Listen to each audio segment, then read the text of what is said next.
Қайырлы күн қыздар, бүгін сіздермен алхоры тосабымен жасалатын пирогпен бөліскім келіп тұр. Дәмі өте керемет шығады.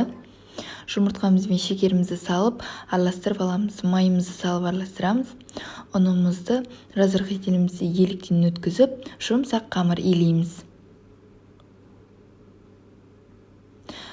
Дайын болған қамырымыздың бетін 15 минутқа жауып қоямыз.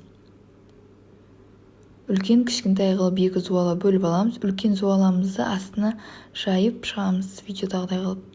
Тосабымызды салып, кішкентай қамырымызды жайып, тосабымыздың бетін видеодағыдай қылып жауамыз.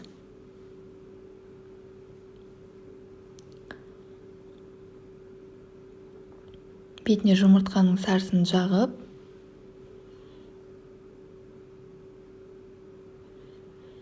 180 градуста 30 минут пісіреміз.